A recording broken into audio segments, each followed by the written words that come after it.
quickly, I want to look at reviewing the two ways that you've done in the past a lot. The two ways you have of solving linear systems. And we're going to use small, simple linear systems. Two equations, x's and y's, two variables, two equations. And you had two techniques that you used in the past. Remember, you had substitution, and then remember what the other one was?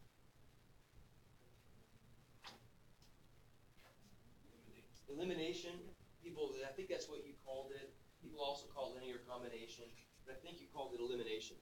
Now, substitution it's a really important one because it works in all kinds of systems. They don't have to be lines. And so later on in the year when we're solving more complex systems of equations that aren't lines, this will also work. Substitution always works. There are some cases where it's a better idea than at other times. For lines, there's really only one case where we like to use substitution, and if we don't get that exact look, we'll move on and do elimination. So substitution just means we're going to in one of the two equations, we're going to solve for a variable. We're going to isolate a variable and then substitute it into the other equation. And by doing that, we're going to get rid of one of the variables, and we're left with an easy equation, an equation with only one kind of variable in it, either x or y, and then we can solve for that. After we get the answer for x or y, whatever it ends up being, as a number, we get the number value of that, we'll just plug it back into the substitution equation and find the second variable. Now, that's a lot of talk. It's easier to see it in the context of an example. Here's an example where we would use substitution. Okay, and this is a good example of where this would, or a good case where substitution is a good idea, because it's so easy to solve for one of the variables.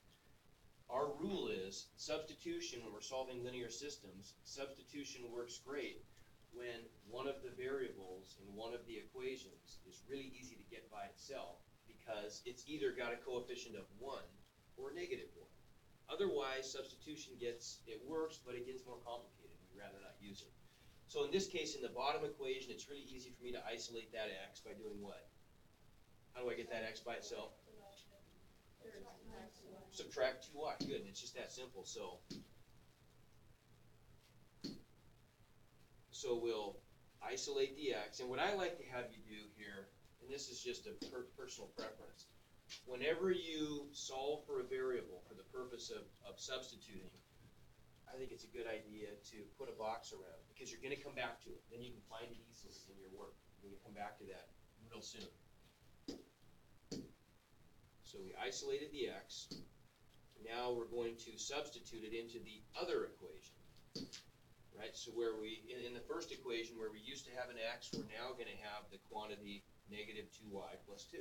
And look what that did.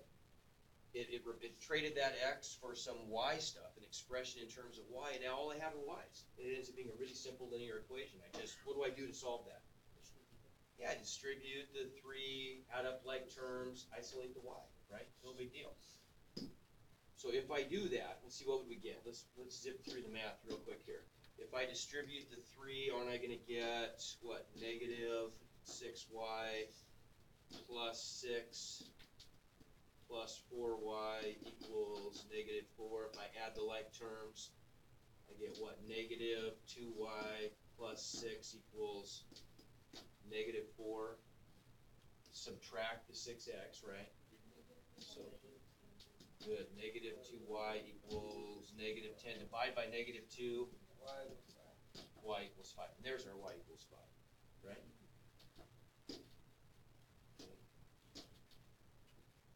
And then now that we get y equals 5, all we have to do is substitute that back into really either of the two equations. But once again, why not go right back to the substitution equation? Because it's already solved for x, right? If I just plug this y value right in there, it's really simple to find the x value. Everybody see that? So I just get negative 2 times 5. It's negative 10 plus 2. What's that? Negative 10 plus 2. Negative 8. And we're done, right? That's it. Oops.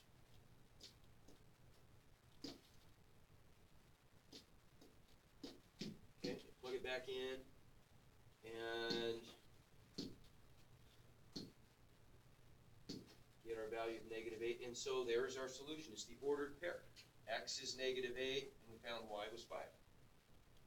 So in terms of a graph, what does that mean? Yeah, good. There's the point of intersection. If I had graphed these two lines, that's where the intersection would have been. Okay. But you're going to have to do this, as you probably have come to expect on the test, there's going to be a graphing calculator part where I would encourage you to graph it and find the intersection that way. And then there'll be a non-graphing calculator part where you'll have to do the algebra. Okay. All right, so how could we check our solution? And this is a good idea, especially on, like, if you're doing this on an SAT test or some standardized test where it's a big stakes test. How would I know? I can know for sure if I got it right. What could I do? Yeah, good. The value of x and y that I get has to work in both of those two equations. And so if I just check it in, or if I plug it in, negative 8 for x, 5 for y, does that work? Sure. I'm going to get negative 24 plus 20 is negative 4, right? It's a true statement. Over here, same thing. Negative 8 plus 2 times 5, so negative 8 plus 10 is 2. True statement. So we know for a fact. There's no chance we got it wrong. It worked in the original equations. So as I said, we always want to use substitution in the, well, I shouldn't say that. You don't even have to use substitution, but you would limit yourself to only possibly using substitution if you want to, when it's really easy to isolate a variable. So coefficients are 1 or negative 1. Okay. If neither variable is easy to isolate, if neither of them has simple coefficients like 1 or negative 1, that's when we use elimination or linear combination, whatever you want to call it. And remember what this one is. Our goal here is we want to multiply one or both, potentially, of the original equations in such a way that we're going to line the equations up to have something cancel. We're going to line them up to cancel, either the x's or the y's. Okay, and then all I have to do is, once I've done that, and I add the two equations together, so either the x's or the y's cancel, it becomes very simple. Then I get a simple equation with only one variable in it, one kind of variable. Solve for that variable and plug it into either of the two original equations, whichever one looks easier. So let's see that in action. So here'd be a case, does everybody see that substitution would not be a good idea here? There's no way I could isolate any of these variables without getting fractions in my answer, right? So instead, I want to use that elimination method. Now, does anybody see what would be probably the easiest thing I could do here? And the goal is I'd rather just multiply one of the two equations, if possible, by something. And I'd rather have those numbers be small than big. Multiply the opposite by 2. Okay, if I multiply the top one by, how about by negative 2? Because I want to that would line up the x's to cancel, wouldn't it? I'd get opposite coefficients of x, right? So I start with this stuff.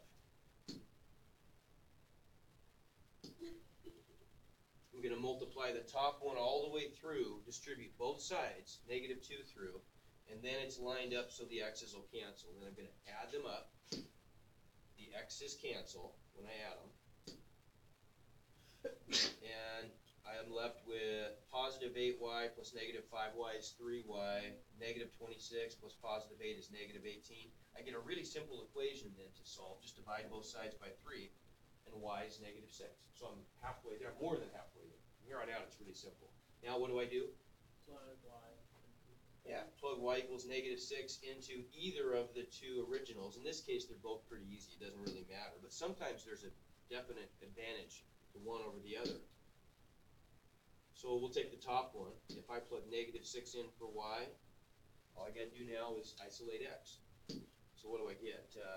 2x plus 24 is 13. Subtract the 24. And what would I get? 2x equals negative 11, right? Divide by 2, so negative 11 halves. So now I got it. There's my x value. I already had my y value. There's the ordered pair. Okay? Easy. Nothing to it. Nothing to it. That's it. Okay, now what happens though, just real quick, take this one. We'll use linear combination here. What should maybe I multiply by this time? I can't just multiply one equation this time, can I? So what are some options? And it's gonna work, there's multiple ways to do this one. We'll see if we can arrive at the easiest way. How could I make the x's cancel? What could I multiply the top by and by? Okay, meaning top one by, top by 5, bottom by 7, right? Does everybody agree with that? And then if I do that, I'm gonna get positive 35x on the top and negative 35x on the bottom, so they'd be lined up to cancel. Now I get some other stuff too, right? Of course, I'm gonna have to distribute that 5 all the way through the top and the 7 all the way through the bottom. Would it be easier to make the y's cancel? It would be. Sure. Okay, I can multiply the top by 2 and get negative 24y and the bottom by 3 and get positive 24y. So I'm multiplying by smaller numbers that way. That's probably a better idea. Okay, so multiply the top all the way through by 2. There's my negative 24y. Distribute the 3 all the way through the bottom. There's my positive 24y. Add them up. The y's cancel. I just get a negative x equals negative 2. So x is 2. Plug it back into either one. In this case, probably the bottom one would be easier.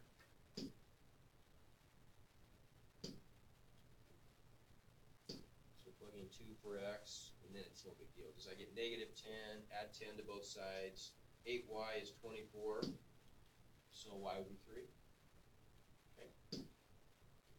No big deal. And we can check that if we wanted to. What about this one? I could substitute here. Do I have to? Don't have to.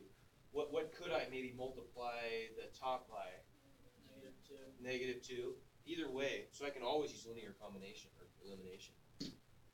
If I were to substitute, I think that's what they do here, you can isolate that x pretty easily by adding 2y to both sides.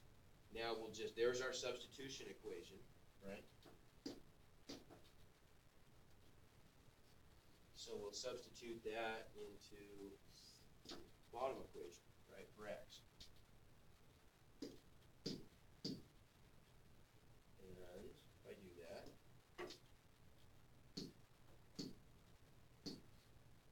here's what I get. So now if I watch what happens if I distribute the 2 this time. I'm going to get 4y plus 6 minus 4y equals 7, right? Well, the 4y's cancel. How about that? I got 4y minus 4y. The y's all went away. And look at my answer. What's that mean? If I get a nonsense answer like that, 6 equals 7. Yeah. Now, here's how you can remember that. When is that true? Never. 6 is never equal to 7. So, never goes with no solution, and an n, right? It's never true. It means the system has no solution. What's that tell you about the lines? They're parallel. Yeah, they never cross. So, no solution. Now, what happens in this case? We'll kind of zip through this here. What could I do with this one? I could multiply the top by, what, oh boy, 5, I guess, and the bottom by 2. Does that make sense? And then the x's would cancel. Top by 5, I get all this stuff. Bottom by 2, distribute the 2 all the way through, and I get that stuff. But now look what happens when I add them up. Everything cancels. The x's cancel, the y's cancel, and the 60 cancels with the negative 60. So I get the equation 0 equals 0. Now how do I interpret that? It's many or infinite, right? I know that if it's always true, then it's infinite solutions. Infinite solutions. Yes, ma'am? Still, if it's always true, then it means an infinite number of solutions. How do I interpret that? What's going on with the lines there? Same line, they overlap, right? Okay, we got it. No biggie. Okay, I think you guys are ready to go. Let's go to 205.